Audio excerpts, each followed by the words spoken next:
Listen carefully. The day you stop explaining yourself, stop chasing closure, and stop reacting on command, a strange thing happens. People start watching you harder. They start guessing, testing, pushing, because the version of you they knew was easy to control, easy to read, easy to provoke. But silence terrifies people who are feeding on your reactions. And tonight, you are going to understand why the moment you stop caring, they begin to panic. Not because you became cruel, not because you became heartless, but because you removed the handle, you took away the lever. You became a closed door in a world addicted to access. Machiavelli understood this long before your enemies learned to wear smiles. If they cannot read your emotions, they cannot predict your next move. If they cannot predict your next move, they cannot control the outcome. And if they cannot control you, they fear you. So stay with me, because by the end of this video, you will see why your emotions have been funding other people's power and how to shut that supply down for good. Most men do not lose power in one dramatic moment. They leak it, quietly, daily, through tone, through over-explaining, through quick replies, through visible disappointment, through the hunger to be chosen, approved, noticed, understood. That is how power leaves your body, not with a scream, with a habit, a small surrender repeated until weakness becomes identity. And the worst part is this. You often call it honesty. You call it being real. You call it having a good heart. But the world is not gentle with exposed nerves. The world studies them. And once people discover what moves you, they discover where to place their hands. A delayed reply controls your mood. A cold tone infects your thoughts. A little rejection hijacks your discipline. One person ignores you, and suddenly your mind is no longer yours. That is not emotion. That is occupation. That is your internal state being ruled by external behavior. That is dependency wearing the mask of sincerity. You say you want respect. You say you want discipline. You say you want to become untouchable. But let me tell you the brutal truth. You cannot be respected while you are emotionally available to everyone. You cannot be disciplined while your focus changes with every mood. And you cannot become untouchable while strangers still have access to your nervous system. Every visible reaction is a message. Every message becomes information. And information becomes leverage. This is why some men are always exhausted. They are not only living life, they are constantly performing vulnerability in front of people who never earned access. They narrate their pain to those who secretly enjoy it. They reveal their hopes to those who use them as pressure points. They announce their intentions before they have built the strength to protect them. Then they wonder why nothing holds, why they feel watched, why they feel manipulated, why they feel drained. Because exposure without discipline is self-betrayal. Machiavelli never taught random cruelty. He taught structure. He taught timing. He taught that power belongs to the man who understands human nature without becoming its victim. And human nature is simple in one dangerous way. People push where they feel movement. They test where they sense need. They return to the place where they got the biggest emotional response. Think about it. Why do certain people keep disrespecting the same man? Because he keeps reacting in the same way. Why do manipulators circle back to certain targets? Because those targets keep bleeding information. Why do people suddenly grow anxious when a man becomes quiet, slower, colder, less available? Because the pattern broke, and when the pattern breaks, control breaks. This is where your transformation begins. Not in becoming emotionless, in becoming unrewarding to provoke, not in hating people, in denying them free access, not in pretending not to care, in caring so deeply about your own center that you stop handing it out like cheap currency. The first principle is concealment, not deception. Concealment, there is a difference. Deception invents a false reality. Concealment protects a real one. You do not owe the world a live broadcast of your internal state. You do not owe instant proof of pain. You do not owe people a reaction every time they knock on your ego. The man who instantly shows anger, excitement, jealousy, hurt, fear, desperation, or need is not transparent. He is exposed. And exposure invites strategy. The moment people know what hurts you, they know where to strike. The moment they know what flatters you, they know how to bait you. The moment they know what you fear losing, they know what to dangle in front of you. This is why your face must become harder to read. Your energy must become more measured. Your words must arrive only when needed. When you feel insulted, breathe first. When you feel ignored, observe first. Because the first reaction is usually not power. It is programming. It is the old self jumping forward to defend an identity that is still addicted to being seen. Do not give that version of you the microphone. Let the emotion burn in silence before it earns expression. Many battles disappear when you refuse to perform them. Many people reveal themselves when you stop helping them hide. Many manipulators lose confidence the second they cannot measure impact. That is the gift of concealment. You stop giving enemies the map. And understand this: concealing emotion is not suppression. Suppression is when emotion controls you from underground. Concealment is when discipline stands at the door and says, "Not now." You still feel, you simply refuse to kneel. You do not let every irritation become speech. You do not let every wound become a public ceremony. You do not let every trigger turn into action. That gap between feeling and response is where authority is born. Most men never build that gap. Their emotion touches them and they obey. That is servitude. You must become the kind of man who can hold fire without throwing it, who can feel pressure without broadcasting it, who can see insult without collapsing into proof. Because once you stop reacting instantly, something incredible happens. You start seeing who was depending on your instability. You notice who needed your anger to feel in control, who needed your pursuit to feel valuable, who needed your insecurity to stay superior. Your silence becomes diagnostic. It exposes the architecture of every relationship around you. The second principle is even harsher. Eliminate need, not healthy desire, need. Need is what makes a man negotiable. Need is what makes him lower standards, tolerate disrespect, betray routine, and abandon dignity for temporary relief. Need is why he says too much. Need is why he answers too fast. Need is why he keeps one foot in situations that are already rotten. When you need attention, attention owns you. When you need validation, opinion owns you. When you need a specific outcome, uncertainty owns you. And the tragedy is that most men build their whole lives around needs they never question.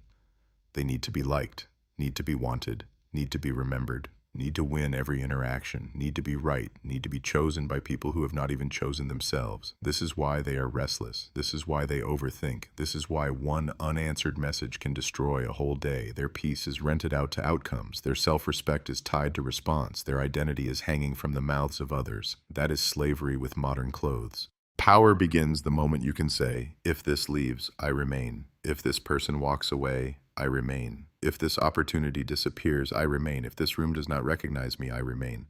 That sentence is dangerous, because the man who remains without clinging becomes very hard to manipulate.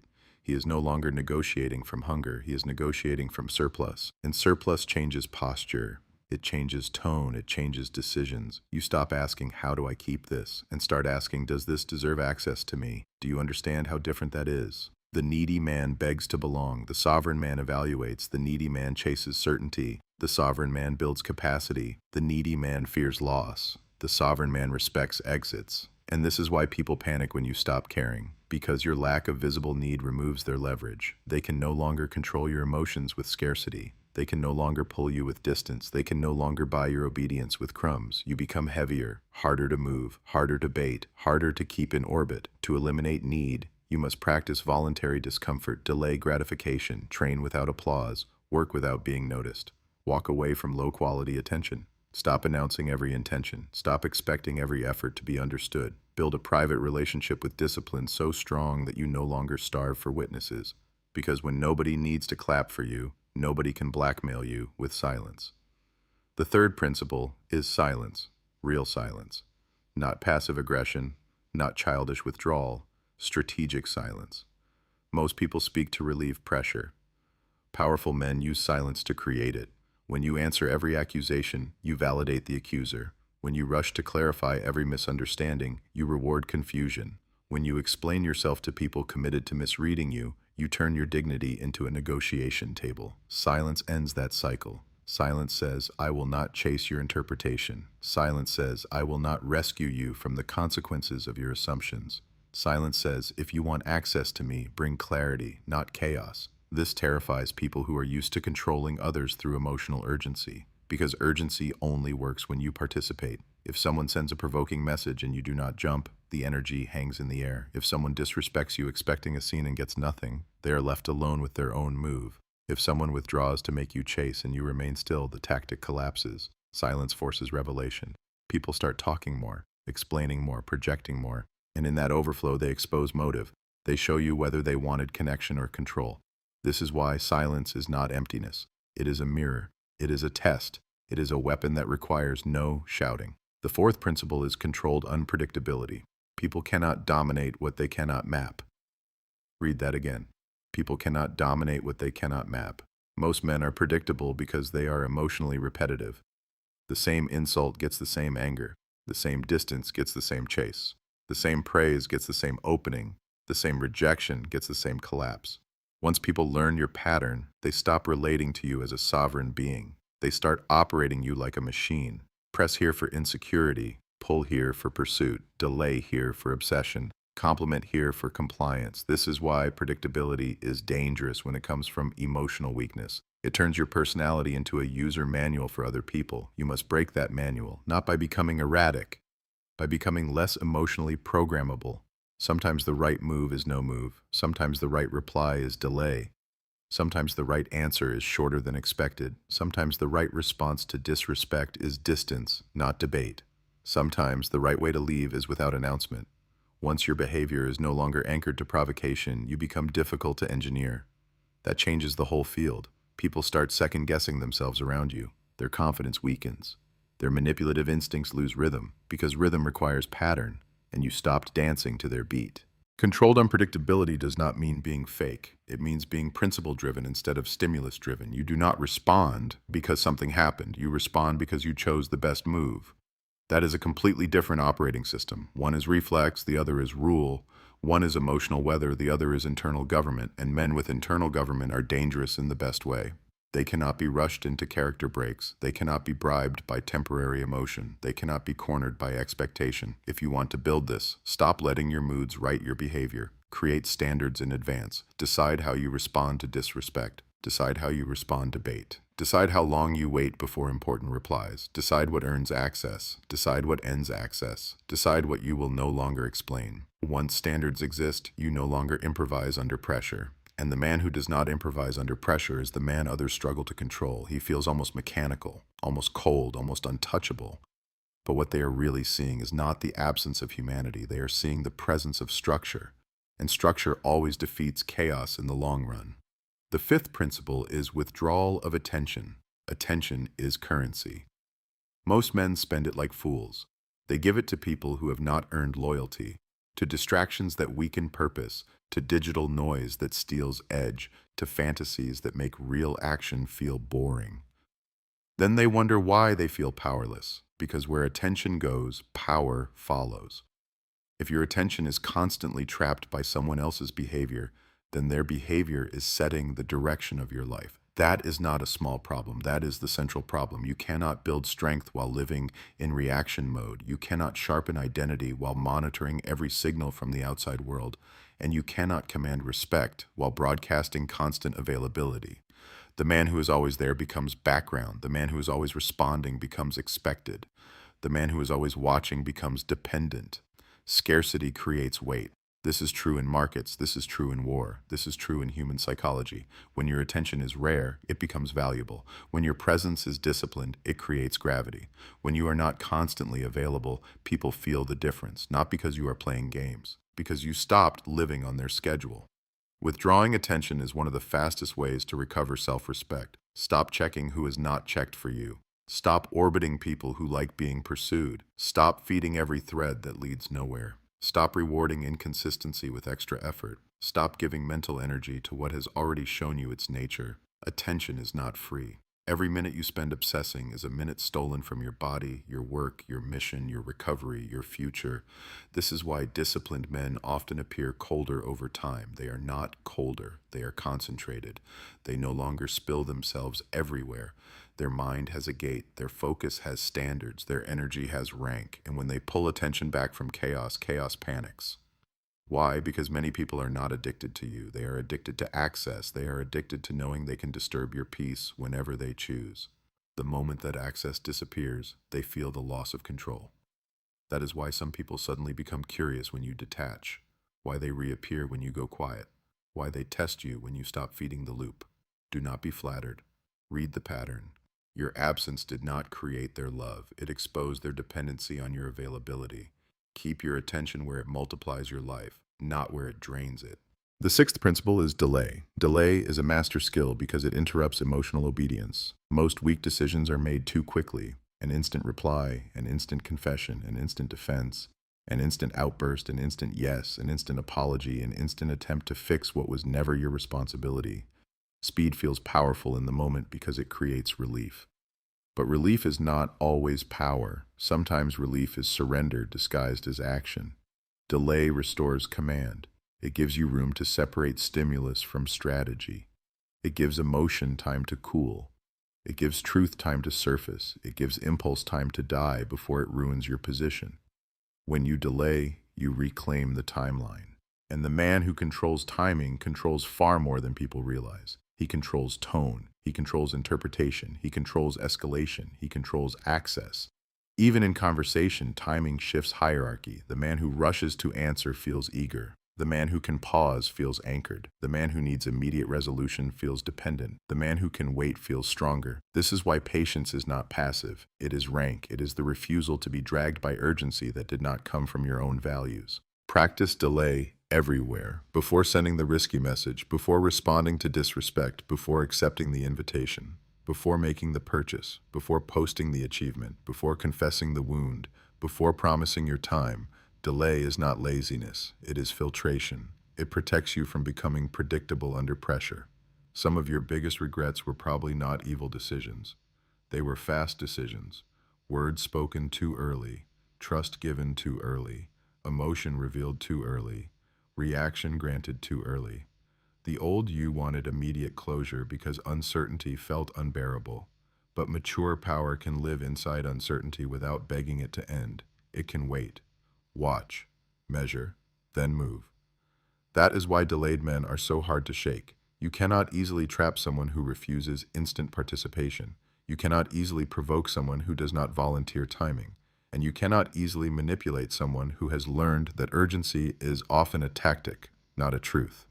The next time something tries to pull you into immediate reaction, remember this. The demand for speed is often the enemy of control. Pause long enough and half the trap reveals itself. Pause longer, and the other half usually disappears. The seventh principle is detachment. This is the deepest layer, the hardest layer, the one almost nobody reaches because it requires death. Not physical death, psychological death, the death of the version of you that needs every effort to pay off. The death of the version of you that collapses when misunderstood. The death of the version of you that confuses caring with clinging. Detachment does not mean you become empty. It means you stop chaining your nervous system to outcomes. You still work, still love, still build, still show up. But you stop worshiping result. You stop attaching self-worth to response. You stop making external outcomes the judge of internal value. This is real freedom, not the freedom to do anything. The freedom to remain yourself when anything happens. That is what makes a man untouchable, not that nothing affects him, but that nothing owns him. He can experience disappointment without becoming desperate. He can experience rejection without becoming worthless. He can lose something real without losing his center. That kind of detachment is terrifying to people who rely on emotional leverage. Because if they cannot threaten your identity, they cannot negotiate with your fear. And if they cannot negotiate with your fear, they cannot rule you. This is the point where most people nod, feel inspired, and do nothing. They love the language of power. They love the image of being untouchable. They love quoting discipline, stoicism, silence, Machiavelli. But when the test comes, they still explain, still chase, still reveal, still fold. Because information does not transform a man. Application does, and application is always ugly at first. Your silence will feel unnatural. Your delay will feel uncomfortable. Your detachment will feel lonely. Your discipline will feel thankless. Good. That is the price of exiting the herd. The herd lives emotionally naked. It leaks reaction everywhere. It worships immediacy. It mistakes attention for love and urgency for importance. If you keep living like that, your life will always belong to the loudest external force in the room. But if you start practicing these principles quietly, consistently, without announcement, your whole reality begins to shift. You see manipulation faster. You recover from disrespect quicker. You stop taking bait. You stop arguing with confusion. You stop auditioning for spaces that should be proving themselves to you. And the most important shift of all happens inside. You begin to trust yourself more than the crowd. Once that trust is built, you become difficult to break. Because the world can only dominate the man who secretly agrees with its verdict. So let the weak version of you die. Let the approval addict die. Let the over-explainer die. Let the man who confuses attention with importance die. Let the man who reacts to everything die. Let the man who keeps handing his peace to strangers die. Bury him, respectfully, completely. He has cost you enough. In his place, build someone quieter, someone slower, someone harder to read, someone who does not reveal every wound, someone who does not beg certainty from chaos, someone who can be misunderstood without collapsing, someone who can care without chasing, someone who can love without kneeling, someone who can walk through disrespect without needing a performance to prove strength. That is the man you are becoming. Not numb, not robotic, not cruel, governed, disciplined, sovereign. The old self wanted to be seen. The new self wants to be solid. The old self wanted immediate reassurance. The new self wants permanent control. The old self asked, "How do I make them stay?" The new self asks, "Why would I break my standards to keep what does not know my value?" That is evolution. That is rebirth through pressure. That is how you stop being a target. And once you truly stop caring in the right way, the panic begins. Not because you became evil, because the emotional economy changed. Your silence creates questions. Your delay creates doubt. Your detachment creates tension. Your scarcity creates value. Your discipline creates distance. And your refusal to react removes the reward people once got from disturbing your peace. They feel that loss, even if they never admit it, especially if they never admit it. Some will come closer, some will test harder, some will try to provoke the old version of you back into existence. Do not resurrect him. Let them meet the wall. Let them meet the pause. Let them meet the man who no longer explains his standards to people committed to violating them. Let them meet the man who can leave without speech, the man who can listen without folding, the man who can want without needing, the man who can stand in pressure without leaking himself. That is untouchable energy, not loud, not flashy, not desperate to be recognized, just heavy, precise, unmoved, and in a world that survives by pulling reactions out of weak men, that kind of presence feels almost supernatural. Remember this until it enters your bones. Every reaction you cannot control becomes a handle. Every need you refuse to question becomes a chain. Every pattern you repeat becomes a path others use to reach inside you. But every pause builds command. Every withheld reaction builds mystery. Every disciplined silence builds authority. Every detached decision builds freedom. And freedom is the final form of power, not power over others, power over access, power over impulse, power over self-betrayal, power over the inner chaos that once made you easy to manipulate. That is the power Machiavelli would respect, not a noisy man demanding fear, a composed man who cannot be played. A man whose presence says, "You will get nothing from me that I do not choose to give." That sentence alone can change your life. Memorize it, live it, become it. Because once nothing external can drag your internal state around like a chained animal, you stop being prey. And when you stop being prey, the hunters lose sleep. So from this moment forward, protect your reactions, protect your attention, protect your timing, protect your standards, protect your inner world like a fortress. Not everybody deserves a window into your mind. Not everybody deserves a front row seat to your pain. Not everybody deserves access to your unfinished transformation. Move quietly, build privately, respond selectively, detach deliberately, and watch what happens. The same people who ignored your value will start studying your absence. The same people who fed on your openness will start choking on your silence. The same people who felt powerful around your instability will shrink in the presence of your control. That is not magic. That is psychology. That is structure. That is the natural consequence of becoming a man who no longer offers free access to his center. And once you reach that point, life changes. Not because the world gets softer, because you get harder to move, harder to read, harder to manipulate, harder to replace. That is the game. That is the lesson. That is the standard. If this hit you in the chest, type untouchable in the comments. Not for me, for yourself, as a contract, as a line in the sand. Then like the video, subscribe, and join the small percentage of men who are done bleeding power into the hands of everyone around them. Stay silent, stay sharp, stay sovereign.